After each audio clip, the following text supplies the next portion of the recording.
നമസ്കാരം. 4 മണി ചർച്ചയിലേക്ക് എല്ലാ പ്രേക്ഷകർക്കും സ്വാഗതം. തീർച്ചയായിട്ടും യുദ്ധം മിഡിൽ ഈസ്റ്റിൽ കൊടുമ്പിരി കൊള്ളുന്ന സാഹചര്യമാണ് ഉള്ളത്.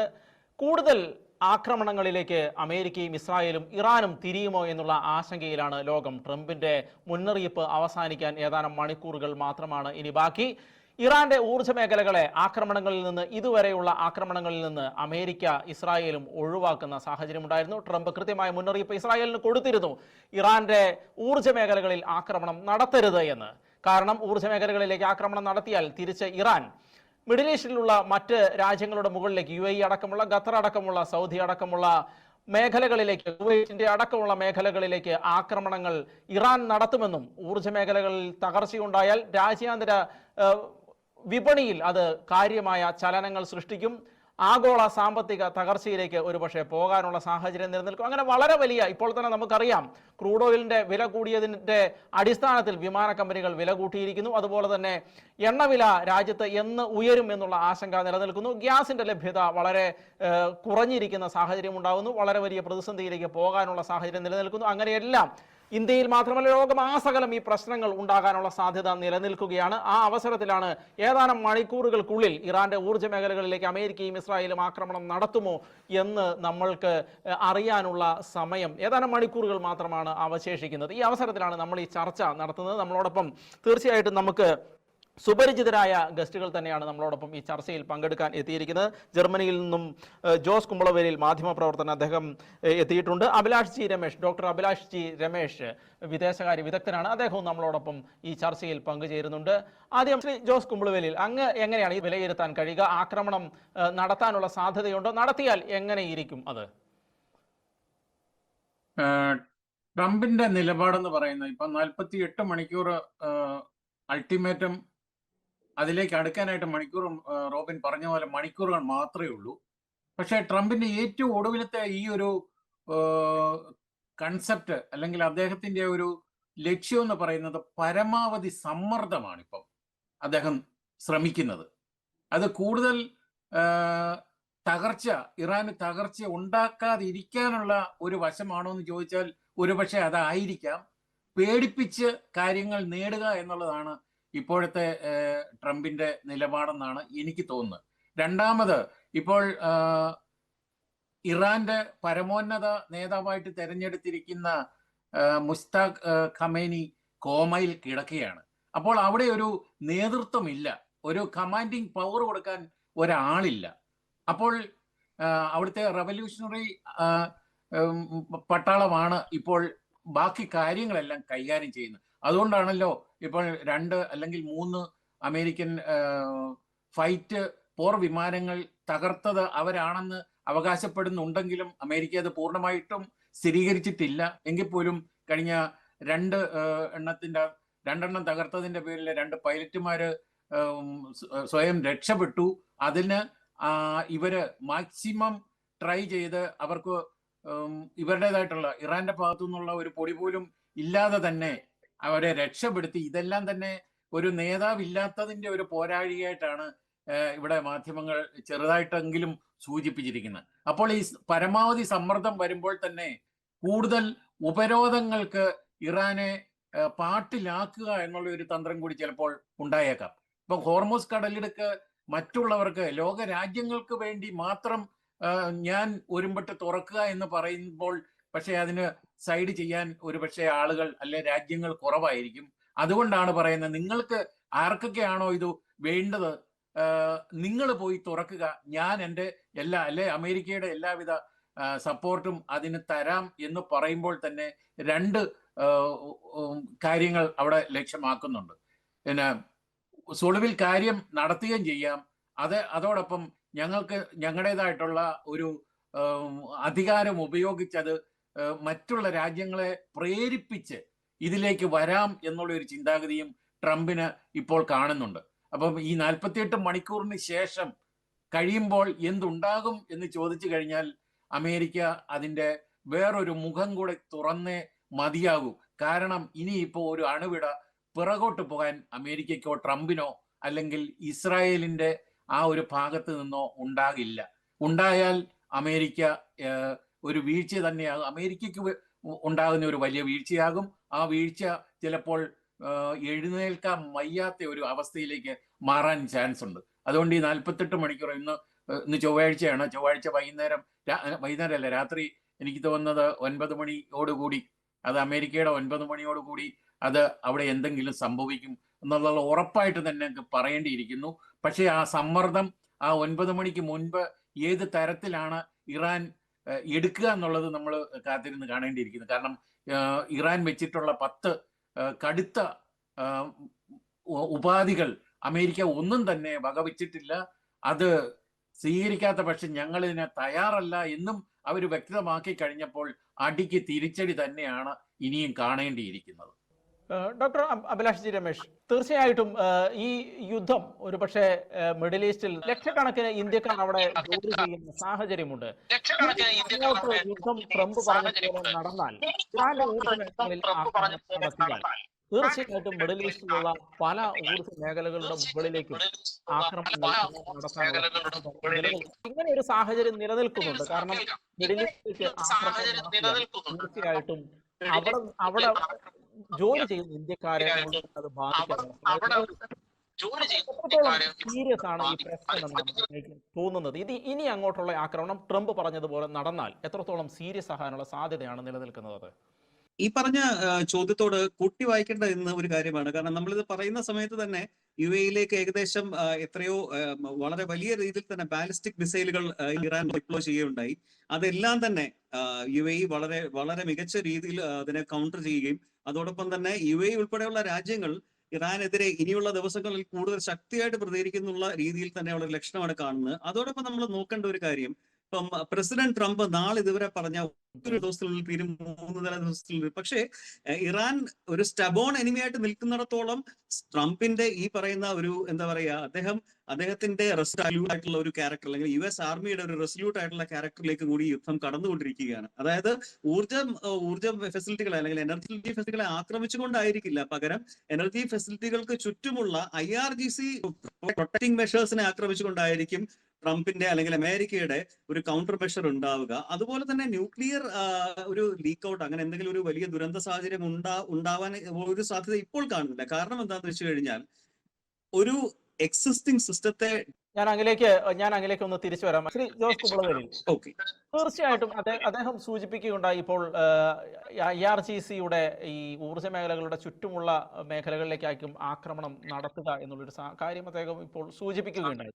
എനിക്ക് തോന്നുന്നു ഏകദേശം കഴിഞ്ഞ ദിവസം ഒരു കണക്ക് പുറത്തു വന്നതനുസരിച്ച് ഏകദേശം 10-18,000-ഓളം ടാർഗറ്റുകളിൽ ഇതുവരെ ഇസ്രായേലും അമേരിക്കയും ആക്രമണങ്ങൾ നടത്തി കഴിഞ്ഞു എന്നുള്ള ഒരു കാര്യം പുറത്തു വന്നിരുന്നു. എനിക്ക് തോന്നുന്നു ഇനിയിപ്പോൾ ഊർജ്ജ മേഖലകളെ ആയിരിക്കാം ഇനി പ്രധാനമായും ടാർഗറ്റ് ചെയ്യാൻ അത് മാത്രമാണ് ഉള്ളത് എന്ന് തോന്നുന്നു. അതുകൊണ്ടായിരിക്കുമല്ലോ ഭീഷണി മുഴക്കിയിരിക്കുന്നത്. അപ്പോൾ അങ്ങനെ വന്നു കഴിഞ്ഞാൽ എന്തായിരിക്കും? കാരണം ഈ ഒരു പ്രശ്നങ്ങൾക്കെല്ലാം അപ്പുറത്ത് അമേരിക്ക ഈ ഒരു ആക്രമണങ്ങൾ കൂടി നടത്തി ഇറാനെ കംപ്ലീറ്റ് ആയിട്ട് ക്രിപ്പിൾ ചെയ്യുക എന്ന് വെച്ചാൽ ഇനി ഒരിക്കലും ഉയർത്തു വരാത്ത രീതിയിലേക്ക് ഇറാനെ ഈ സ്റ്റോൺ ഏജ് എന്ന് പറയുന്ന ആ ഒരു ഘട്ടത്തിലേക്ക് എത്തിക്കാനുള്ള ഒരു സാധ്യത നിലനിൽക്കുന്നുണ്ടോ? അത് തീർച്ചയായിട്ടും നിലനിൽക്കുന്നുണ്ട്. റോബിൻ പറഞ്ഞ ആ ഒരു പോയിന്റിൽ തന്നെ തുടങ്ങിയാല് പണമില്ലെങ്കിൽ ഭീകരതയില്ല എന്നുള്ള ഒരു പോളിസിയും കൂടി ഇപ്പൊ അമേരിക്ക എനിക്ക് തോന്നുന്ന കടമെടുത്തിട്ടുണ്ട്. അതായത് ബാങ്ക്രപ്സി സ്ട്രാറ്റജി എന്ന് വേണേൽ നമുക്ക് ഇംഗ്ലീഷിൽ അത് പറയാവുന്ന ഒരു കാര്യമാണ്. അപ്പം ട്രംപിന്റെ ഏറ്റവും പുതിയ നയം എന്ന് പറയുന്നത് ഇറാന്റെ ഖജനാവ് പൂർണ്ണമായും കാലിയാക്കുക എന്നുള്ള ഒരു കൺസെപ്റ്റാണ്. അപ്പൊ അത് ഏത് തരത്തിൽ ആഞ്ഞടിച്ചാൽ ഇറാൻ വീഴും എന്ന് പറയുമ്പോഴും വീണിട്ടില്ല എന്ന് തന്നെ നമ്മൾ അനുമാനിക്കേണ്ടിയിരിക്കുന്നു. കാരണം ശക്തമായിട്ട് തിരിച്ചടിക്കുന്നുണ്ട്, പിടിച്ചു നിൽക്കുന്നുണ്ട്. അപ്പൊ ഈ പുതിയ സ്ട്രാറ്റജി, അതായത് ബാങ്ക്രപ്സി സ്ട്രാറ്റജി കൊണ്ടുവരുമ്പോൾ ഈ ഊർജ മേഖല മുഴുവൻ തകർത്ത് തരിപ്പണമാക്കുക എന്നുള്ള ഒരു വലിയ കാഴ്ചപ്പാട് അതിനകത്ത് വരുന്നുണ്ട്. അപ്പം ഇറാന്റെ ഏറ്റവും വലിയ എണ്ണശേഖരം, ലോകത്തിലെ ഏറ്റവും വലിയ എണ്ണശേഖരമുള്ള ഒരു രാജ്യം എന്ന നിലയിൽ അവർക്ക് ഇതിൽ നിന്നുള്ള വരുമാനം കുറച്ചു കൊണ്ടുവന്നു കഴിഞ്ഞാൽ രാജ്യം തന്നെ സാമ്പത്തിക സാമ്പത്തിക അടിയന്തരാവസ്ഥയിലേക്ക് കടക്കേണ്ട ഒരു സാഹചര്യം ഉണ്ടായേക്കും. അപ്പോൾ നേതാവുമില്ല, സാമ്പത്തികവുമില്ല, പിന്നെ എങ്ങനെ ഒരു രാജ്യം അല്ലെ അവിടുത്തെ ജനങ്ങളെ ഇവിടെ നമ്മൾ ആരും തന്നെ, അല്ലെങ്കിൽ ട്രംപ് പോലും ജനങ്ങൾ എന്നവിടെ പറയുന്നില്ല, അനുമാനിക്കുന്നുമില്ല. രാജ്യം, അത് ഇറാൻ എന്ന് മാത്രമേ പറയുന്നുള്ളൂ, അല്ലെ ഭരണകൂടം. ആ ഭരണകൂടത്തെ പൂർണ്ണമായും നിഷ്കാസനം ചെയ്ത് പുതിയൊരു ഭരണകൂടം അവിടെ കൊണ്ടുവരാനുള്ള ഏറ്റവും വലിയ ഒരു ഉപാധിയായിട്ടാണ് എനിക്ക് ഈ അൾട്ടിമേറ്റത്തെ നമുക്ക് ചിലപ്പം വിശേഷിപ്പിക്കേണ്ടിയിരിക്കുന്നു. അപ്പൊ അങ്ങനെ നോക്കുമ്പോൾ ഒരു പാപ സർക്കാരിനെ, അല്ലെങ്കിൽ അമേരിക്കയെ ഫേവർ ചെയ്യുന്ന ഒരു സർക്കാരിനെ അവിടെ കൊണ്ടുവരാനുള്ള ഒരു സാധ്യതയും ഇപ്പോഴത്തെ ഈ അൾട്ടിമേറ്റത്തിന്റെ അകത്ത് നിന്ന് ഒരു റിസൾട്ടായി വന്നാലും അതിനെ നമ്മൾ അത്ഭുതപ്പെടേണ്ട കാര്യമില്ല. അപ്പോൾ ഇതൊക്കെ തന്നെ അമേരിക്കയുടെ സ്ട്രാറ്റജി ആയിട്ട് അവർ പുറത്തെടുക്കാനായിട്ട് ശ്രമിക്കുമ്പോൾ, അപ്പൊ ഇതിൽ കൂടുതലായിട്ട് ഇനി എന്തുണ്ടാകും? അണുആയുധം ഉപയോഗിക്കില്ല എന്ന് തന്നെ നമുക്ക് തീർച്ചയായിട്ടും പറയേണ്ടിയിരിക്കും. അണുവായുധത്തിന്റെ മറ്റു കാര്യങ്ങളിലേക്ക് കടന്നാൽ ഒരു രാജ്യവും ലോകം തന്നെ, അല്ലെങ്കിൽ അമേരിക്കയോട് ചേർന്ന് നിൽക്കുന്ന ഇസ്രയേൽ പോലും അതിനാഗ്രഹിക്കുന്നില്ല എന്നാണ് എനിക്ക് തോന്നുന്നത്. അപ്പോൾ പിന്നെ അണുവായുധം മാറ്റിവെച്ചാൽ പിന്നീടുള്ള ശക്തമായ അടി, അതായത് അടി എന്ന് പറയുന്നത് വെറും അടിയല്ല, ശക്തമായിട്ടുള്ള തകർത്തുകൊണ്ടുള്ള, രാജ്യത്ത് ഉണ്ടാക്കി വെച്ചിരിക്കുന്ന അല്ലെ നിർമ്മിച്ചു വെച്ചിരിക്കുന്ന സകല ആയുധങ്ങളാകട്ടെ, അല്ലെങ്കിൽ ബങ്കറുകളാകട്ടെ, അല്ലെങ്കിൽ കെട്ടിടങ്ങളാകട്ടെ എന്ന് വേണ്ട, ഒരു രാജ്യത്തിന്റെ പുരോഗതിക്ക് ഉപയോഗിക്കാൻ പറ്റുന്ന എല്ലാവിധ സംവിധാനങ്ങളും തകർത്ത് തരിപ്പണമാക്കി കഴിഞ്ഞാൽ പിന്നെ അവരനങ്ങില്ല എന്നുള്ള ഒരു ചിന്തയാണ് ഇപ്പോൾ ട്രംപിനെ മുന്നോട്ട് നയിക്കുന്നത്. അപ്പൊ അതിന്റെ അവസാനം എന്നോണം നമുക്ക് പറയാൻ പറ്റുന്നത് വീണിടത്ത് കിടന്നിട്ട് ഇനിയിപ്പോ എണ്ണിക്കാൻ മേലാത്ത ഒരു അവസ്ഥ ഇറാൻ ഉണ്ടാക്കി കൊടുക്കുക എന്നുള്ളതാണ്. അതിനുള്ള എല്ലാവിധ കോപ്പ് കൂട്ടലുകളും അമേരിക്ക നടത്തി കഴിഞ്ഞു എന്ന് വേണം പറയാൻ. ഡോക്ടർ അഭിലാഷ്, നമുക്ക് നേരത്തെ തന്നെ നമ്മുടെ ആളുകൾ കണക്കിന് ആളുകൾ ജോലി ചെയ്യുന്ന ആ ഒരു ഇതുപോലുള്ള ഒരു ആക്രമണം തിരിച്ച് ഇറാൻ നടത്തിയാൽ അത് സാധ്യതയുണ്ട് എന്നാണ് അങ്ങ് നേരത്തെ അതിനെ കുറിച്ച് പറയുകയായിരുന്നു. എന്നെ കേൾക്കാൻ സാധിക്കുന്നുണ്ടോ? കേൾക്കാം വ്യക്തമായി. ഓക്കെ. അപ്പം നമ്മൾ പറഞ്ഞു വന്നതിന്റെ ഒരു കണ്ടിന്യൂറ്റി ആയിട്ട് എനിക്ക് മനസ്സിലാക്കാൻ സാധിക്കുന്നത് വെച്ച് കഴിഞ്ഞാൽ, GCC രാജ്യങ്ങളിൽ താമസിക്കുന്ന പ്രവാസികൾക്കും തദ്ദേശീയരായവർക്കുമുള്ള ഒരു തരത്തിലുള്ള അപകടം ഉണ്ടാവാൻ പോകുന്നില്ല എന്നുള്ളതാണ് ഇപ്പോഴത്തെ സാഹചര്യത്തിൽ നമുക്ക് മനസ്സിലാക്കാൻ പറ്റുന്നത്. കാരണം എന്താന്ന് പറഞ്ഞു കഴിഞ്ഞാൽ, ഈ രാജ്യങ്ങളിലുള്ള ജനങ്ങൾക്ക് ഒരു അല്ലെങ്കിൽ മറ്റു ജനങ്ങൾക്ക് ഒരു പ്രോബ്ലം ഉണ്ടാകുന്ന രീതിയിലേക്ക് ഈ യുദ്ധം എത്തിക്കുവാനായിട്ട് വളരെയധികം ഇറാൻ ആഗ്രഹിച്ചിരുന്നു, ശ്രമിച്ചിരുന്നു. പക്ഷെ നാളിതുവരെയായിട്ടും, അതായത് ഏകദേശം 20 ദിവസത്തിനപ്പുറം 25 ദിവസത്തിനപ്പുറം എത്തിയിട്ട് പോലും അത്തരത്തിലൊരു ഇന്റേണൽ സ്ട്രൈഫോ അല്ലെങ്കിൽ ഒരു ഇന്റേണൽ ഫിയറോ ഒന്നും ക്രിയേറ്റ് ചെയ്യാൻ സാധിച്ചില്ല. ഇപ്പൊ ഗൾഫ് രാജ്യങ്ങളിലെ ജീവിതം വളരെ സ്വാഭാവികമായിട്ട് തന്നെ കടന്നുപോയിക്കൊണ്ടിരിക്കുകയാണ്. പലരോടും നമ്മൾ അന്വേഷിക്കുമ്പോഴൊക്കെ തന്നെ അറിയുന്നതെന്ന് വെച്ച് കഴിഞ്ഞാൽ, ഒരു നോർമൽ യുദ്ധത്തിന്റെ ഒരു സിനാരിയോ പോലും അവിടെ ഇല്ല. കാരണം വളരെ മികച്ച രീതിയിലുള്ള defensive mechanisms R on place. അതുപോലെ തന്നെ ഗൾഫ് രാജ്യങ്ങൾ ഈ ഒരു സാഹചര്യം തിരിച്ചറിഞ്ഞിരിക്കുകയാണ്. അതായത് ഇറാൻ എന്ന് പറയുന്ന ഒരു റോഗ് നേഷൻ ഇപ്പോഴത്തെ സാഹചര്യത്തിൽ അവർക്ക് എത്ര വലിയ ത്രെട്ടാണ്, അവരുടെ സമ്പദ് വ്യവസ്ഥയ്ക്ക് എത്ര വലിയ ത്രെട്ടാണെന്ന് തിരിച്ചറിഞ്ഞുകൊണ്ട് തന്നെ അവർ റെസിസ്റ്റൻസ് ബിൽഡ് ചെയ്യുകയാണ്.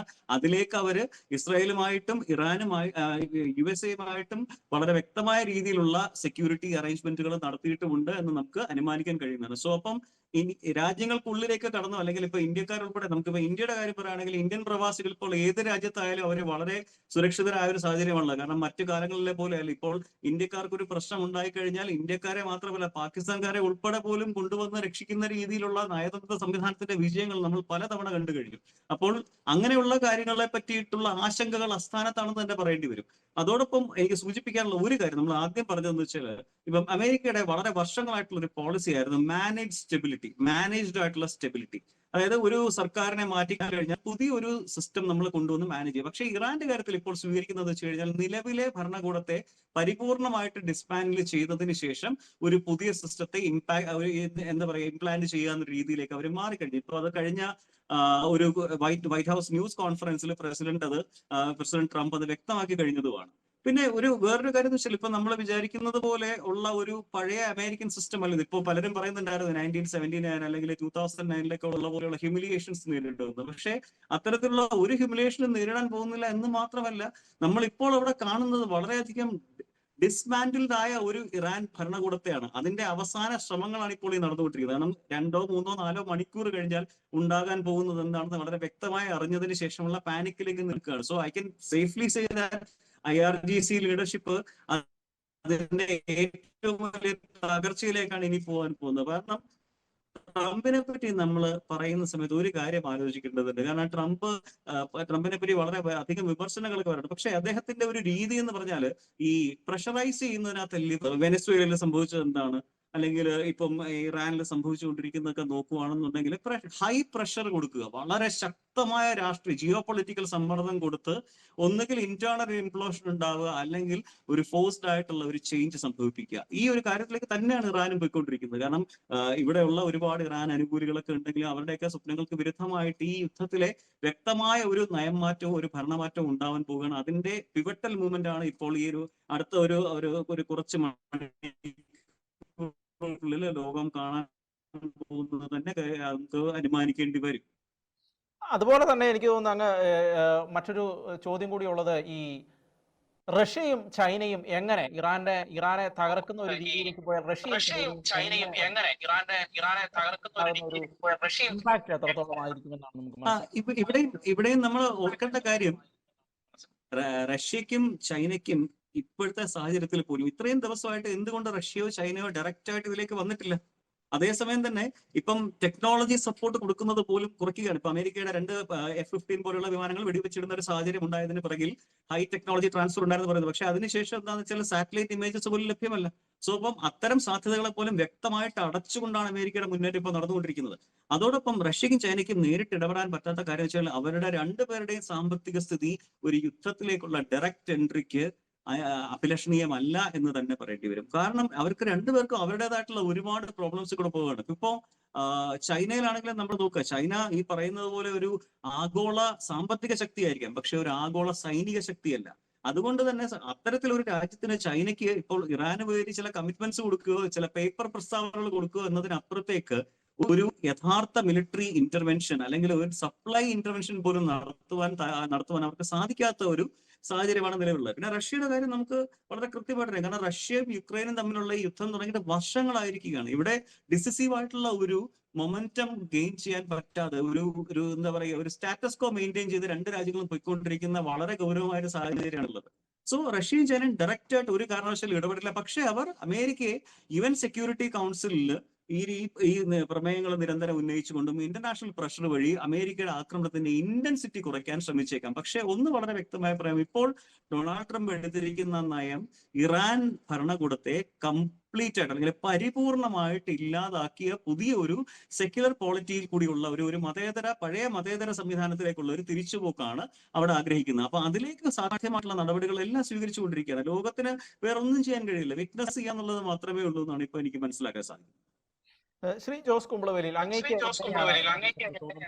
കാര്യങ്ങളാണ്. ഒന്ന് ഇപ്പോൾ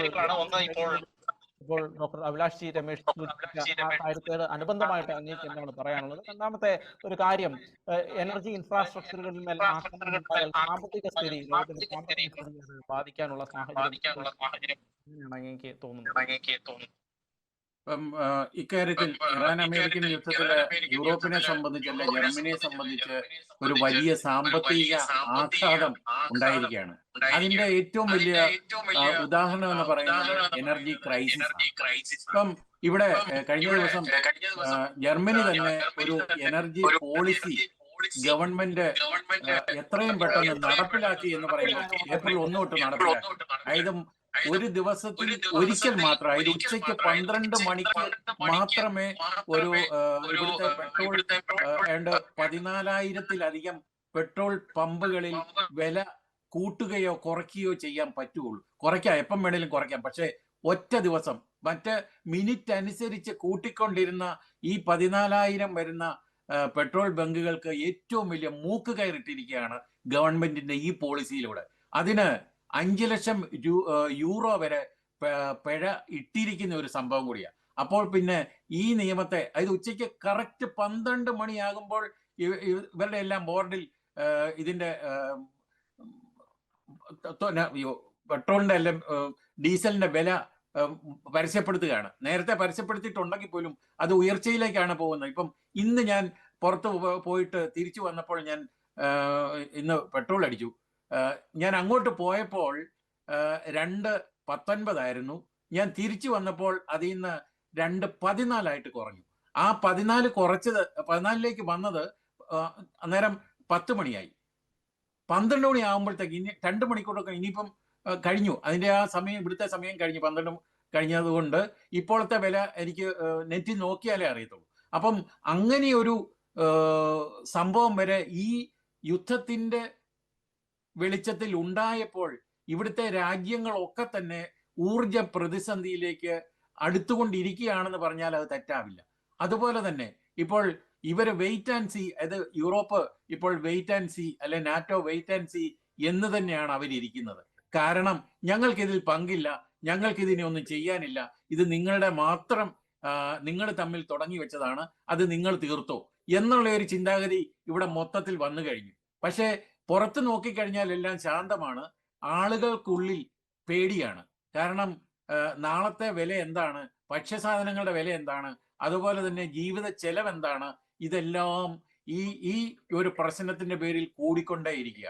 അപ്പോൾ ജീവിക്കാൻ മേലാത്ത ഒരു അവസ്ഥയിലേക്ക് ഈ യുദ്ധം അത് എത്ര നാൾ നീളുന്നോ അത് കഴിഞ്ഞിട്ടും അതിനെ മുന്നോട്ട് നമുക്ക് കൊണ്ടുപോകേണ്ട ഒരു അത്യാസന്ന നിലയിൽ തന്നെ ഇപ്പോൾ ആളുകളുടെ ജീവിതം പോകുന്നു എന്ന് പറഞ്ഞാൽ അത് ഒരിക്കലും ഒരു അതിശയോക്തി ആവില്ല. അതോടൊപ്പം തന്നെ ഇപ്പോൾ യൂറോപ്യൻ നേതാക്കൾ ഒരൊറ്റ ആളും ഇതിനെപ്പറ്റി മിണ്ടുന്നില്ല. സമാധാന ശ്രമം വേണമെന്ന് പറഞ്ഞതല്ലാണ്ട് ഇപ്പോൾ ആരും തന്നെ മിണ്ടുന്നില്ല. അപ്പൊ അവരെന്താണെന്ന് വെച്ചാൽ ചെയ്തോട്ടെ, ആ ഒരു വശം. ഇനി രണ്ടാമത് അമേരിക്ക ട്രംപിന്റെ ആദ്യത്തെ നമ്മുടെ നികുതി, എല്ലാ രാജ്യങ്ങൾക്കും അടിച്ചേൽപ്പിക്കുന്ന ഒരു നികുതി അന്ന് കൊണ്ടുവന്ന് മാസങ്ങൾക്ക് മുമ്പ് കൊണ്ടുവന്നതിന്റെ ബാക്കി പത്രമായിട്ടാണ് പലരും, ഇപ്പൊ ചൈനയാണെങ്കിലും അതിനെ എതിർത്തിട്ട് അങ്ങോട്ടും ഇങ്ങോട്ടും വാക്പോരും, പിന്നെ രണ്ട് രാജ്യങ്ങൾ തമ്മിൽ കൂട്ടിക്കൂട്ടി ഒടുവിൽ അവരെ തന്നെ ഒരു സമാധാനത്തിലേക്ക് വന്നപ്പോഴാണ് ഈ യുദ്ധത്തിന്റെ ബാക്കി ഭാഗം. അപ്പൊ ഈ യുദ്ധം കൊണ്ട് അമേരിക്ക നേടാവുന്ന ഒരു കാര്യം, അല്ലെ അമേരിക്ക ലോകത്തിന് കൊടുക്കാവുന്ന ഒരു കാര്യം, അവിടുത്തെ സമാധാനം, അതായത് മതേതരത്വ രാജ്യമായിട്ട് തിരിച്ചു കൊടുക്കുക എന്നുള്ള ഒരു ലക്ഷ്യം അമേരിക്കയ്ക്കുണ്ട്. പക്ഷെ അത് എത്രമാത്രം ഈ ഒരു കാലയളവിൽ, അല്ലെ എത്ര നാളുകൊണ്ട് അത് കൊടുക്കാൻ സാധിക്കും എന്നുള്ള ഒരു കാര്യം നമുക്ക് വെയിറ്റ് ആൻഡ് സീ. അത് മാത്രമേ ഇപ്പോൾ പറയാൻ പറ്റൂ. തീർച്ചയായിട്ടും യുദ്ധം നമ്മൾ ഒരിക്കലും ആഗ്രഹിക്കുന്നില്ല എന്നുള്ളതാണ് വാസ്തവം. പക്ഷേ യുദ്ധത്തിലേക്ക് ലോകം നീങ്ങിക്കൊണ്ടിരിക്കുന്നു. ഇപ്പോൾ തന്നെ ഏറ്റവും പ്രധാനപ്പെട്ട 2 യുദ്ധങ്ങൾ, 2 രാജ്യങ്ങൾ തമ്മിൽ നടന്നുകൊണ്ടിരിക്കുന്ന പ്രധാന 2 യുദ്ധങ്ങളെ ലോകം ഇപ്പോൾ വിറ്റ്നസ് ചെയ്തുകൊണ്ടിരിക്കുകയാണ്. അത് വളരെ ശക്തമായി തന്നെ ലോകത്തിൻ്റെ സാമ്പത്തിക സ്ഥിതിയെയും സാമൂഹിക സ്ഥിതിയെയും ബാധിച്ചുകൊണ്ടിരിക്കുന്നു. ഇനിയും യുദ്ധം കൂടുതൽ രൂക്ഷമായാൽ തീർച്ചയായിട്ടും അത് ലോകത്തെ വളരെ ശക്തമായി തന്നെ ബാധിക്കും എന്നുള്ള കാര്യത്തിൽ സംശയമില്ല. എന്താണെങ്കിലും രാജ്യങ്ങൾ ചേരിതിരിഞ്ഞ് ആക്രമണങ്ങൾ നടത്തിക്കൊണ്ടിരിക്കുന്നത് അവസാനിക്കട്ടെ എന്ന് മാത്രമേ നമുക്ക് പറയാനുള്ളൂ. ഡോക്ടർ അഭിലാഷ് ജി രമേശ്, അങ്ങേക്ക് എന്തെങ്കിലും പറയാനുണ്ടോ? എനിക്ക് ഒരു കാര്യം ഇവിടെ ആഡ് ചെയ്യാനുണ്ടായിരുന്നു. അതായത് നമ്മളിപ്പോൾ പറഞ്ഞു ഇറാന്റെ ഒരു തിരിച്ചുവരവിനെ പറ്റി പറയുകയുണ്ടായി. അതില് ഇപ്പൊ ലേറ്റസ്റ്റ് ആയിട്ടുള്ള ആണവോർജ ഏജൻസിയുടെ ഫൈൻഡിങ്സ് പ്രകാരം ഇറാന്റെ കയ്യിൽ നിലവിലുള്ളത് ഏകദേശം 450 കിലോഗ്രാമോളം സമ്പുഷ്ടീകരിച്ചിട്ടുള്ള യുറേനിയമാണ്. എന്ന് പറഞ്ഞു കഴിഞ്ഞാൽ 9 മുതൽ 11 വരെ ന്യൂക്ലിയർ ആയുധങ്ങൾ തയ്യാറാക്കുവാൻ വേണ്ടിയിട്ടുള്ള യുറേനിയം അവർ ഓൾറെഡി അവർ കയ്യിലുണ്ട്.